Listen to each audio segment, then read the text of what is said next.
मुझे खुशी है इस बात की भैया मोबाइल नीचे करो भैया कि आप लोगों से कार्यक्रम शुरू होने से पहले ही मिलने का मौका मिला है। जिस शहर से मैं रोड शो करके आया हूँ और मेरठ में आया हूँ मैं, भैया मोबाइल नीचे करो यार। दोनों ही स्मार्ट सिटी हैं।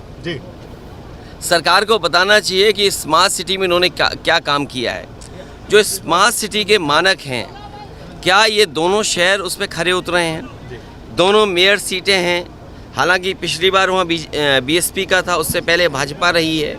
पिछली 2 बार से भाजपा ही की सरकार बन रही है। वो बताएं कि जनता की सुविधा के लिए पब्लिक ट्रांसपोर्ट सिस्टम क्या उन्होंने तैयार किया है, आम लोगों की शिक्षा के लिए क्या इंतज़ाम किया है, स्वास्थ्य के लिए क्या इंतज़ाम किया है, और सबसे महत्वपूर्ण है क्या नालियाँ साफ़ सुथरी हैं, क्या कूड़े का डिस्पोज़ल ठीक हो गया। लग तो ऐसा रहा है कि जब से बीजेपी आई है सब नाले नदियों को लेकर के सीधा गंगा में गंदगी डाल रहे हैं। कितने जीतेंगे? पहले तो स्मार्ट सिटी पे बात कर लो, क्योंकि स्मार्ट सिटी पे अगर बात नहीं करोगे तो बीजेपी का भ्रष्टाचार कैसे पता लगेगा। बीजेपी ने कहा कि मेरठ स्मार्ट सिटी होगा, अलीगढ़ स्मार्ट सिटी होगा। वो बताएं कि क्या स्मार्ट सिटी में उन्होंने काम किया है, क्या कूड़ा, क्या गंदगी, क्या शिक्षा, क्या स्वास्थ्य, क्या सड़कें या सुविधाएं दी कि नहीं दी। और जो लगातार महंगाई बढ़ रही है, चरम सीमा पर महंगाई है, चरम सीमा पर बेरोजगारी है, उसका जवाब क्या है? अपना झूठ सच हो जाए उसके लिए अमेरिका की एक कंपनी हायर कर ली, डेलॉयट, 200 करोड़ रुपये उससे दे रहे हैं। मीडिया के लोग सच ना दिखाएं उनके लिए भी बड़ा पैकेज। तो बड़ा मुश्किल है। लेकिन जनता जिस तरीके से नाराज़गी दिखा रही है, बीजेपी के डबल इंजन और ट्रिपल इंजन को इस बार उखाड़ फेंकेगी। और लग तो ये रहा है कि डबल इंजन जो बोल रहे हैं, इंजन आपस में टकरा रहे हैं एक दूसरे से। योगी जी कह रहे हैं तमंचावादी पार्टी है। भाई योगी जी का तो हम इतना ही मानते हैं, वो बुद्धिमान बहुत हैं। अभी अलीगढ़ में तालीम की बात करके आए थे, और तालीम आपने ANI पे सुनी होगी, ANI में बताया होगा आपको। और फिर परिवारवाद की बात है, अरे योगी जी का आप नहीं बोलोगे, वो खुद परिवारवाद की वजह से उस मठ में उस स्थान पर हैं।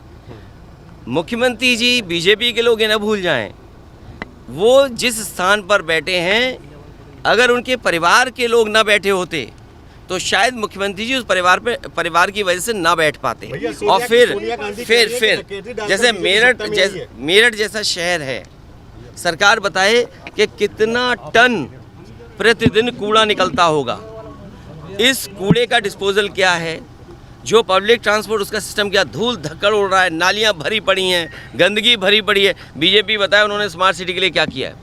भैया सोनिया गांधी कह रही हैं डकैती डालकर आए हैं सत्ता में। नहीं, क्योंकि बीजेपी वाले इतना भ्रष्टाचार कर रहे हैं जिसकी कल्पना नहीं है। कभी अखबारों में किसी के भ्रष्टाचार का ऐड नहीं देखा होगा, लेकिन बीजेपी ने जिस तरीके से ट्रांसफ़र, पोस्टिंग और 40% का कमीशन, कर्नाटक में ऐड निकला इनका अखबार में, सोचिए आप। और यूपी में जो बजट 30% सड़क का खर्च कर पाए हों, मेडिकल की सुविधाएं न दे पाए हों। आप मेडिकल कॉलेज में चले जाएं, असिस्टेंट प्रोफेसर कितने हैं, एडिशनल ऑफिसर कितने हैं, और जो टेक्निकल स्टाफ है वो कितना है। तो जब नहीं पता है मुख्यमंत्री जी को कि असिस्टेंट ऑफिसर कितने होने चाहिए, एडिशनल ऑफिसर कितने होने चाहिए, प्रोफेसर होने चाहिए, टेक्निकल स्टाफ नहीं, तो वो तमंचे की बात करेंगे। और क्या बात करेंगे? उनसे कहो सॉलिड वेस्ट मैनेजमेंट, बोला तमंचा, बोला नाली गंदी है, बोला तमंचा, वो कहें हिंडन गंदी है, बोला तमंचा, वो कहेंगे गंगा सफाई नहीं हुई, BOD COD डिजॉल्व ऑक्सीजन उसका ज़्यादा है, तो बोले तमंचा। 17 नगर निगम है, कितने इस बार? समाजवादी पार्टी ऐतिहासिक जीत हासिल करने जा रही है इस बार।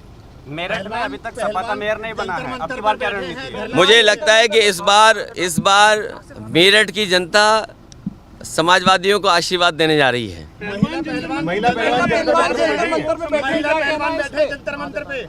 देखिए, उन्हें न्याय मिले, और ये बीजेपी की जिम्मेदारी है उन्हें न्याय दिलाने की। आपकी पार्टी गिरफ्तार नहीं कर रही? अरे मैं दूसरी बात कह रहा हूँ, मैं ये कह रहा हूँ भारतीय जनता पार्टी की सरकार यूपी में है, दिल्ली में है, सुप्रीम कोर्ट के पास केस गया है।